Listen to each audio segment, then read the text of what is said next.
तो उस पे मज़े का कहने लगी कि सेक्स गंदी नहीं होती, गंद तुम्हारे दिमाग में और सोच में होता है, सेक्स गंदी नहीं होती। फिर बड़े मज़े से उसने एक्सप्लेन किया। ये बैंकॉक का वाक़या है। बीटीएस ट्रेन, ये उनकी ट्रेन सिस्टम है जो शहर के अंदर चलती है। उसमें मैं बैठा था, साथ मेरे एक खातून थी, खुन्नी उनका नाम था एक खातून। उन्होंने कुछ मिनट की बातचीत थी। उन्होंने सेक्स को खुजली करने से तशबीह दी। बहुत ही इंटरेस्टिंग बातचीत थी जिसने मुझे फ़र्क तरह से सोचने पे मजबूर किया चीज़ों को। मैं आपको अभी सुनाता हूँ कि क्या क्या था, कहानी क्या थी। हमने पिछला जो वीडियो किया वो हमने सेक्स की जिनसियत की बात की थी कि वो बरे सगीर की तारीख में मुक़द्दस से गंदी चीज़, गंदा अमल कैसे बनी। तो वो उसकी बातचीत की थी और मैंने कहा था कि अगला जो हम वीडियो करेंगे वो इखलाकियात, जिनसी इखलाकियात पे करेंगे। और ये एक सिर्फ एक वीडियो है जो मैं छोटा सा एक चैप्टर था। ये सारे वीडियोस वो बिटवीन सेंट्स एंड सिनर्स किताब के तर्जमे की जगह है, लेकिन इस वाले चैप्टर को मैं एक्चुअली चाहूँगा कि इसका तर्जमा ही कर दूँ बजाय इसके कि बाकी तो बहुत बारे चैप्टर्स को मिला के उनका खुलासा सा बनाया है। लेकिन इस चैप्टर का मैं चाहूँगा कि तर्जमा तो ये लूज सा ज़रा तर्जमा आने लगा है। अच्छा, तो जो वाक़या मैं सुना रहा था, हम सामने बैठे हुए बैंकॉक में ना आपको चलते फिरते बाज़ारों में, सड़कों में बहुत नज़र आता है कि यंग बिल्कुल 20-22 साल की थाई लड़कियां होंगी और उनके साथ अक्सर यूरोपियन मर्द जो कि जिनमें ज़्यादातर जो हैं वो उम्र के आखिरी हिस्से में 70-75 साल के, मोटे मोटे पसीने छूट रहे, उधर वैसे ही गर्मी ह्यूमिडिटी होती है और ज़रा शक्ल सूरत के भी इतने अच्छे नहीं। वो बिल्कुल ये यंग यंग लड़कियों के साथ घूम फिर रहे होते हैं। हमारे इलाके से जो लोग जाते हैं वो ज़्यादा प्रोस्टिट्यूशन में इंटरेस्टेड होते हैं, छोटा छोटा। ये जो है ना, ये कुछ दिनों के लिए उनको साथ कर लेते हैं इन खवातीन को कि वो उनके साथ ही घूमे फिरें, शहर दिखाएं, खाना वाना करें, उसके अलावा सेक्स वगैरह जो है वो भी। लेकिन वो आप कह लें प्रोस्टिट्यूशन से एस्कॉट, अगला वाला जो स्टेप एक आ गया, तो उस तरह का ये सीन होता है। और ये अक्सर वो मर्द होते हैं जिनको अपने मुल्क में वो देखने से पता लगता है कि बहुत ज़्यादा अमीर भी उस तरह से नहीं होते और ज़रा बदहाल उनकी शक्ल होती है। इनको अपने मुल्क में कोई खातून जो है वो मुंह ना लगाए प्रॉब्ली, तो वो फिर उनको यहाँ आके कुछ दिनों के लिए, जैसे नहीं अपनी ड्रीम एक आप गुजार रहे होते हैं कि आपको साथ आपके कोई चल रहा है, अच्छी सी लड़की यंग आपको, तो वो they are living out their dreams. तो मुझे वो सामने ट्रेन में हम लोग जा रहे, तो सामने वो बैठे हुए थे और वो उठ के, और वो कपल जो है, बंदा और वो लड़की, ये अक्सर ही देखने में इस तरह के आते हैं, लेकिन वो उठ के गए। तो मैंने, मेरे साथ ये खुन्नी बैठी हुई थी। हम लोग उस वक्त, मैं काम कर रहा था बैंकॉक के अपने ऑफिस में। मैं जा रहा था ऑफिस से होटल में, वो सेशन एक करवाना था। इंटरनेशनल स्टाफ आया हुआ था मुख्तलिफ मुल्कों से, उनका सेशन मैंने करवाना था। ये जो है ये एडमिनिस्ट्रेटिव हमारा स्टाफ थी, तो इन्होंने वो होटल के साथ उनके डिटेल्स वगैरह करनी होती हैं। तो हम कट्टे ऑफिस से उस होटल की तरफ जा रहे थे और ये बीटीएस की ट्रेन लेके जा रहे थे। तो ये रास्ते में देखा तो मैं बड़े ही वो ऐसे जैसा नहीं जजमेंट सी आपकी आती कि डिस्गस्टिंग, तो वो उसने मुझे देखा एंड शी सेड कि व्हाट, एंड ऐसे जिस तरह से यूरोपियन मर्द यहाँ पे ये, तो वो गंदा सा मैंने कहा, कमेंट किया। तो उसने मुझे कहा, उस वक्त उसने ये तशबीह मुझे दी, कहती सेक्स इज जस्ट लाइक खुजली की तरह है। जिस तरह आपको ना कमर में खुजली हो तो आप खुद मुश्किल से खुजा लेते हैं, नहीं तो आप किसी को कहते हैं कि जरा खुजला लो, and then you move on जिंदगी के साथ आगे। तुम लोग पता नहीं क्या अपने दिमाग में इसके साथ क्या क्या मानी अटैच कर देते हो। तुम ना इसको अजीब अजीब मानी दे देते हो, तो उससे वो अजीब सी कोई चीज बन जाती है। इट्स जस्ट लाइक हमारे लिए जैसे खुजली किया और आगे चल पड़े, या इतनी बड़ी चीज नहीं है हमारे लिए। तो मैंने कहा नहीं, ये बात नहीं है, सिर्फ सेक्स की बात नहीं है, लेकिन ये सारा जो इस्तेहसाल है ना कि किस तरह से वो फ़ायदा उठाते हैं, उसकी गुर्बत का फ़ायदा उठा रहा है नाजायज़। तो वो अब उसको बंदे को देखो, बंदी को देखो, लेकिन जस्ट बिकॉज वो पैसे देके तो नाजायज़ फ़ायदा उठाने का मैंने उसको कहा। तो इंटरेस्टिंग, कहने लगी कि ये तुम्हारा पर्सपेक्टिव है, आपका ज़ाविया है देखने का, कौन किसका फ़ायदा उठा रहा है, कौन किसका इस्तेसाल, कौन किसको किसको इस्तेमाल कर रहा है। क्योंकि आप इस तरफ से भी देख सकते हो, उस तरफ से भी देख सकते हो। और उसने कहा कि ये कुछ दिन काम करेगी और इसका बाकी लोग जो पूरा महीने में कमाते हैं वो ये कमाएगी और उसके साथ ही अपनी फैमिली को भी चलाएगी, अपनी भी ज़िंदगी गुजार रही है, तो व्हाई नॉट। मैंने कहा नहीं, ज़िंदगी तो गुजारी है लेकिन ये इस किस्म का काम, सेक्सुअल वर्क वगैरह, और वो इन लोगों की वजह से ये पूरी मार्केट है यहाँ पे। तो कह रही थी तुम लोग दिमागी काम करते हो ना, तो तुम जिस्मानी काम करने वाले फिजिकल लेबर को उसकी रिस्पेक्ट नहीं करते, उसकी इज्जत नहीं करते। तो मेरे दिमाग में निकली, जिस्मानी काम एक चीज़ है, ये सेक्स वर्क तो बिल्कुल ही फ़र्क हुआ ना। तो उस पर मज़े का कहने लगी कि सेक्स गंदी नहीं होती, गंद तुम्हारे दिमाग में और सोच में होता है, सेक्स गंदी नहीं होती। फिर बड़े मज़े से उसने एक्सप्लेन किया, उसका जो जो पर्सपेक्टिव था, वो हम एग्री करें या ना करें।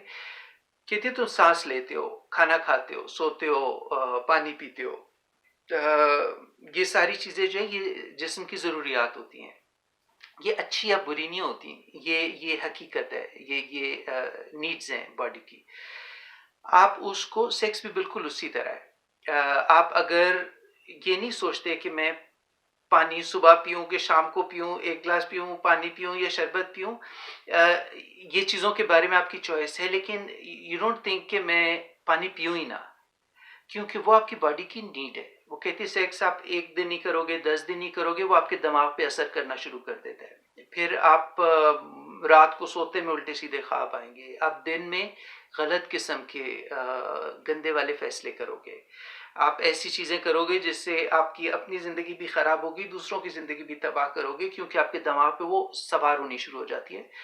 बॉडी फंक्शन है जिसको आपको साथ का साथ, जैसे सांस लेते हैं उसी तरह से आपको इसको अटेंड करना है। नीड्स को जैसे आप बाकी सारी नीड्स को अटेंड करते हैं, नहीं करोगे तो उससे खराबी होगी, और जहन का और जिंदगी में जो तवाज़न होना चाहिए वो ख़त्म हो जाता है। अच्छा, उसने इतना कैजुअली ये सेक्स वर्क को एक्सप्लेन किया कि मुझे एकदम से दिमाग मेरा पीछे चला गया। बहुत साल पहले मैं कैलिफोर्निया में एलेक्सा की एक कहानी मेरे दिमाग में आई, मैं आपको बताता हूँ। मैं कैलिफोर्निया में था, अपना मास्टर्स, मेरा पहला वाला मास्टर्स पैरासाइकोलॉजी में था, 2 साल। तो वो मज़े के से स्टूडेंट्स थे सारे जो साथ हमारे थे, हट के थे आम मेन स्ट्रीम से। तो ये ऐसी यूनिवर्सिटी थी जो शाम की क्लासेस होती थी, एडल्ट यूनिवर्सिटी कहते हैं। तो शाम की क्लासेस मोस्टली होती थी, तो दिन में लोग काम करते हैं, शाम को फिर आके क्लासेस ले लेते हैं। मुझे सिर्फ 20 घंटे कैंपस पे काम करने की इजाज़त थी, तो मैं बाकी वक्त जो है वो ज़्यादा वक्त लाइब्रेरी में गुजारता था। तो थोड़ा सा टाइम काम किया, उसके बाद बाकी लाइब्रेरी में। तो बाकी स्टूडेंट्स मुझे नज़र नहीं आते थे क्योंकि वो दिन में काम कर रहे होते थे, सवाए एलेक्सा के। एलेक्सा जो है ये तकरीबन रोज़ ही वो लाइब्रेरी में आती थी, अपनी उल्टी सीधी किताबें साथ पढ़ती रहती थी।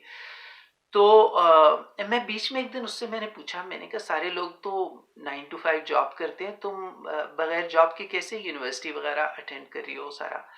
सो कहने लगी कि ओह, 9 to 5 तो मैं कभी ना करूं, मुझे अच्छा लगता है फ्रीडम अपनी। तो कहती है लेकिन मैं काम करती हूँ, हफ्ते में 2 रात काम करती हूँ, फ्राइडे सैटरडे नाइट, और मैं 5-6 घंटे रोज काम करती हूँ, और 2 दिन सिर्फ 2 रातें, और मेरा काफ़ी पैसे हो जाते हैं यूनिवर्सिटी के लिए भी, ज़िंदगी गुजारने के लिए, सारी चीज़ों के लिए, and then I can do things that I love to do. तो मैंने कहा क्या क्या what kind of a job is this. तो कहती है I am a pole dancer. तो पोल डांसर होता है वो डंडा सा लेके उसके गिर्द नाचते हैं उल्टे सीधे होके, और आहिस्ता आहिस्ता वो कपड़े उतारने का। तो वो पोल डांसर मेरे एकदम मुंह पे वो सवालिया निशान सा था। तो कहने लगी एग्जॉटिक डांसर। तो फिर मेरे मुंह पे उसी तरह का एक्सप्रेशन देख के तो मुझे एक्सप्लेन किया उसने, कहा कि आई एम अ स्ट्रिपर, तो जो कपड़े उतारते हैं आहिस्ता आहिस्ता। तो बहुत कैजुअली उसने कहा। तो मेरे दिमाग पे अभी तक वो, जैसे नहीं, दिमाग में वो सेटल नहीं हुआ था कि इसको मैं कैसे रिस्पॉन्ड करूं। तो वो मुझे नज़र आ रहा था कि मुझे कितना मुश्किल हो रहा था, और उसके बाद जो महीनों में जिस तरह से उससे बातचीत वो होती रहती थी, और मैंने जब देखा कि वो खुश अपनी ज़िंदगी गुजार रही है, she love to dance in any case, वो चीज़ें कर रही है जो उसको खुशी देते हैं, लोगों के साथ बहुत अच्छी थी, सीख रही है, बढ़ रही है ज़िंदगी में, तो लेकिन मेरी जजमेंट जो थी वो ये कि ओहो! ये पता नहीं क्या काम कर रही है, वो मेरी जजमेंट थी। बहुत बाद में मुझे ख़्याल आया कि मुझे आई नेवर न्यू कि वो सिर्फ़ डांस कर रही थी या वो साथ-साथ पैसों के लिए सेक्स भी कर रही थी, प्रोस्टिट्यूशन का।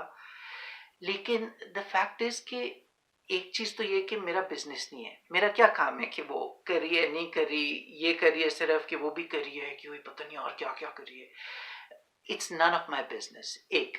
दूसरा है कि इससे फ़र्क क्या पड़ता है? ऑन सम लेवल अच्छा-सा इंसान है, डिसेंट, लोगों के साथ अच्छी है, ज़िंदगी में खुश है, सैटिस्फाइड है और उसके मुकाबले में जब मैं देखूँ, बहुत से लोग जो ज़िंदगी में थके हुए वो 40, 50, 60 घंटे वो वाला काम करते हैं असेंबली लाइन्स में, फैक्ट्रीज़ में, अकाउंटिंग में, जो जो उसमें नहीं इंटू होते, जिनको मज़ा नहीं आ रहा होता लेकिन वो इसलिए काम कर रहे होते हैं मजबूरी है, पैसों की खातिर।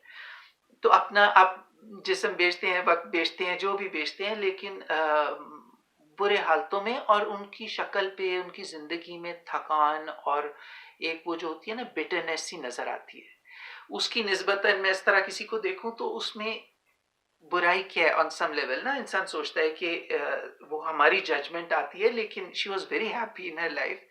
तो वो ऐसे जस्ट आपके कुछ लोग होते हैं जो आपके फ़र्क तरह से सोचने पे आपको मजबूर करते हैं कि इसमें खराबी उसमें है या काम में है या उसकी ज़िंदगी में है या मेरे दिमाग में है, उस तरह से।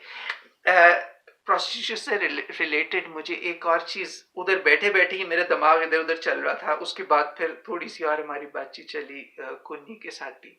लेकिन वो मेरा मेरा दिमाग गया, ये भी इंटरेस्टिंग सी बात है मैं आपको बताता हूँ। उसका मेरी बहन डॉक्टर फ़ाज़िया सईद की किताब है taboo culture hidden culture of a red light area taboo के नाम से। तो उसका तर्जुमा कलंक कलंक है।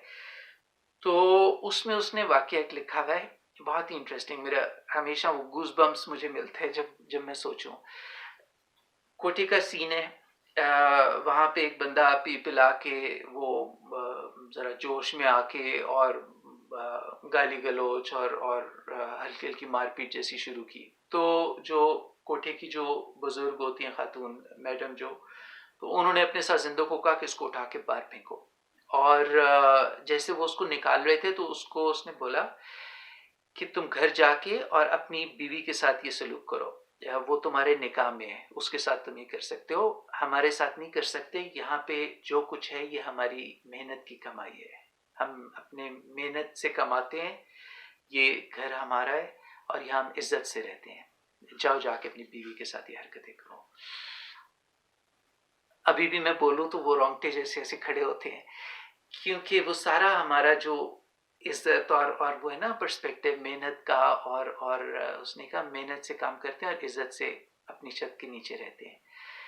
सो इस इज़्ज़त के जो कॉन्सेप्ट्स हैं और हम हमारी अखलाकियात और उसमें किस तरह से एक और चीज़ जो उस वक़्त मेरे दिमाग में नहीं आई लेकिन अभी मैं आपको सुनाता हूँ। इज़्ज़त के हवाले से मैं बात कर रहा हूँ, बीवी की इज़्ज़त और सारा। कोसर थाना इस्लामाबाद में, वहाँ पे मैं किसी के साथ हम क्राइसिस सेंटर के साथ बहुत क्लोजली काम करता था। सो किसी खातून को लेके मैं वहाँ पे गया। अब वहाँ पे वो पुलिस वाला बैठा हुआ है, ये खातून है, इनका घुटने से लेके और पिंडली तक बिल्कुल ऐसे खुला वुंड, उसमें से खून रिस रहा था, मोटी-मोटी पट्टी हुई थी। अभी अस्पताल में नहीं, उसने कहा नहीं पहले मुझे पुलिस स्टेशन जाना है। तो पुलिस वाला उससे पूछ रहा कि क्यों ऐसी? तो क्या हुआ था? तो वो उसको उसने बताया कि जी मियाँ बहुत ज़्यादा मारता है तो वो मैं छोड़ के आ गई। जब वो उसने बच्ची के साथ शुरू किया तो मैं छोड़ के आ गई अपने भाई के पास। तो भाई ने बहुत ज़ोर दिया कि वापस जाओ। फिर उसने मारा-पीटा कि तुम इज़्ज़त से अपने घर जाओ वापस। उसके बाद मियाँ भाई की तरफ आया, उसने बहुत बुरी तरह मारा-पीटा। तो ये जो चोटें-वोटें लगी हुई थी टाँग पे और सारा ये उसके नतीजे में था। सो मैं उसे कह रहा था कि आप रोज़नामचे में इंदराज तो करें, उसके बाद बाकी हम। तो वो कहता है जी ये इनका निजी मामला है, ये इनका ज़ाती मामला है, इसमें हम नहीं पढ़ सकते। तो उसके भाई का जो था ना कि इज़्ज़त से अपने घर जाओ वापस। तो इज़्ज़त की ज़िंदगी और ज़िल्लत की ज़िंदगी और उसमें पुलिस वाला जो है, हमारी अखलाकियात जो सारी होती है ना, वो सारा क्वेश्चन में आता है कि हमारे लिए लास्ट टाइम मैं ज़िक्र कर रहा था, बीवी को मैं जब भी नहीं सड़क पे मार सकता, तो सेक्सुअलिटी की बात तो बहुत ही दूर की, वो तो बहुत ही गलत किस्म के नाज़ेबा गैर अखलाकी हरकत और काम है। लेकिन मैं जब भी नहीं मार सकता अपनी बीवी को, उसको 2 चपेड़े मार सकता हूँ सड़क पे, और ये यही पुलिस वाला कहेगा कि जी इनका अनदर ज़ाती निजी मामला है।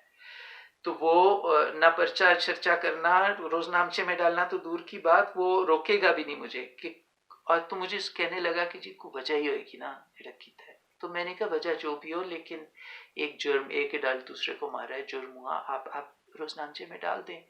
वो चाह रही है आगे, उसके बाद फिर हम अस्पताल ले। तो नहीं उसने किया। लेकिन ये चीज़ है ना कि इज़्ज़त और ज़िल्लत, और तो पता नहीं कौन-सी औरत की इज़्ज़त ज़्यादा इज़्ज़त वाली, ज़िंदगी ज़्यादा इज़्ज़त वाली है, कौन-सी की ज़िल्लत वाली, लेकिन ये एक अलग चीज़ है पूरी। अच्छा, बात हो रही थी बैंकॉक के अखलाकियात की। उधर जो मैं ट्रेन में बैठा था, मुझे जो अगला दिमाग में ख़्याल आया बहुत इंटरेस्टिंग। वो जब मेरी असाइनमेंट हुई ना कि आपको कुछ सालों के लिए बैंकॉक जाना है, तो हमारे कोलीग्स में से यंग सा लड़का, बहुत इंटेलिजेंट, बहुत ब्राइट, तो वो आया, ओ डॉक्टर साहब सुने आपकी मूव कर रहे हैं आप बैंकॉक, वो आपकी तो यशी हो गई, वहां पे तो उनके तो मॉरली कोई नहीं, जिसके साथ जो मर्जी करें।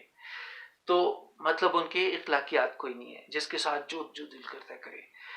तो बाद में मुझे उसकी बात का इतना ख्याल आता था, इतनी दफ़ा, कि इखलाकियात का हमारे दिमाग में क्या कॉन्सेप्ट है। हमारी एक वो फेमिनिस्ट फ्रेंड होती थी, वो कहती थी कि मेरा दिल करता है लोगों से पकड़ के, गले से पकड़ के उन्हें कहूँ कि अपने इखलाक को और अपने दिमागों को हमारे जिस्म और हमारे कपड़ों से बाहर निकालो। इखलाक में बहुत कुछ आता है। बैंकॉक में मैं आपको बताऊं कि मैं, मेरे माँ बाप, मेरी बीवी, बच्चे, हम लोग वहाँ पे थे। हम सारे इस कदर इम्प्रेस थे। ईमानदारी, अपना काम मेहनत से करना, फोकस करके, कोई उसमें वो इंट्रीग्स, पॉलिटिक्स, और हर कोई अपना अपना काम कर रहा है, मेहनत से कर रहा है, जिम्मेदारी से, ईमानदारी से, पुरअमन, एक दूसरे के साथ अच्छी तरह इखलाक से बात करते हैं, इतना पोलाइटली, इतना डिसेंटली एक दूसरे से बातचीत। हम इस कदर इम्प्रेस थे वहाँ पे। मेरी बीवी कहती थी कि ये पहली जगह है जहाँ पे मुझे लगता है कि मैं सेफली बाहर फिर सकती हूँ, या मुझे लगता नहीं कि कोई मुझे घूर रहा है या कोई ताड़ रहा है या कोई देख रहा है कि लड़की लड़की लड़की। तो हालांकि हम लोग पहले यूरोप में भी रह चुके थे, एशिया में और जगहों पे हम रहे थे, लेकिन बैंकॉक से ज़्यादा पुर इखलाक, आला इखलाक हमने और जगहों पे नहीं देखे। और इतना तब मेरे दिमाग में इतनी दफ़ा आता था कि वो बंदा, ओए उनके तो मॉरल ही कोई नहीं, जिसके साथ जो मर्जी करे। हमारा सेक्स से आगे हमारा इखलाक जाता ही नहीं, औरत की जिस्म से आगे जाता ही नहीं इखलाक के कॉन्सेप्ट्स। अच्छा, तो इसी हवाले से अगर हम जिनसी इखलाकियात की बात करें, तो हम ये नहीं कह रहे कि सड़कों पे जी ओपन सेक्सुअलिटी हो जानी चाहिए या कुछ, लेकिन एक हर सोसाइटी ये करती है, एक एक लिमिट्स लगाती है कि इनडिसेंट एक्सपोजर ना हो, या आउटरेज टू पब्लिक डिसेंसी, कि एक आम आवाम की जो एक डिसेंसी की फीलिंग होती है, उसको उसको आउटरेज ना हो, outrage to public decency. Outreach हो गया कि जब आप मुश्तैल हो जाए आपके, ओए ये क्या हो रहा है, ये क्या, जिस तरह को गंद हो रहा है या ख़राब काम हो रहा है, तो उसमें ना वो उस हद तक तो ठीक है, लेकिन आप उसकी डेफिनेशन क्या करते हैं कि किस चीज़ से आपके जो जज्बात हैं वो मुश्तैल हो जाते हैं कि ये तो बड़ा गलत काम हो रहा है। वो हर मुआशरे का फ़र्क है। और वो हमें अपना देखने का है कि जैसे मैं कह रहा हूँ कि हद दर्जे का तशद्दुद जो है वो हम दूसरी तरफ मुँह कर लेंगे या बर्दाश्त कर लेंगे, या ज़्यादा उसके वीडियोज़ बना लेंगे, लेकिन रोकेंगे नहीं। लेकिन जो ज़रा सी भी सेक्सुअलिटी की बात है, तो उसमें हम इतने एक्साइट हो जाते हैं कि वो हमें ओए ओए नाज़ेबा, मुश्तिल हो जाएँगे, अब हमारे जज़्बात मुश्तिल और हमारी इखलाकियात मुश्तिल हो गई, तो इखलाकियात हमारी वो बेकाबू हो के हम तो मे बी उन चीज़ों को भी देखने का है, इस चीज़ को भी देखने का है कि जो हम पहले बात करते आ रहे हैं कि हमने इतना कुछ दबाया हुआ है अपने अंदर कि हमारे दिमाग में उसका मीनिंग बहुत बड़ा हो जाता है। जो वो कुन्नी ने मुझे बात की ना, कि आपका दिमाग में तुम लोग पता नहीं क्या-क्या मतलब दे देते हो इस चीज़ को। छोटी-सी सिंपल सी चीज़ है जिसको तुम पता नहीं क्या-क्या उसके साथ अटैच करते जाते हो चीज़ें, जिससे वो कोई एक हवा सा खौफनाक सी चीज़ बन जाती है। तो जिनसी इखलाकियात जो हैं, इन पे हमें बहुत ज़्यादा सोचने की ज़रूरत है कि मसला जो है वो outrage of public morality and public decency, वो किन बातों पे हमारे जज्बात मुश्तइल होते हैं और किन बातों पे होने चाहिए, और किन बातों पे जो इतनी ज़्यादा बड़ी नहीं है लेकिन हम उनको इतना बड़ा बना दिया कि वो हमारे लिए बड़ी हो जाती हैं, और जिन चीज़ों पे हमें आउटरेज होना चाहिए वो नहीं होता।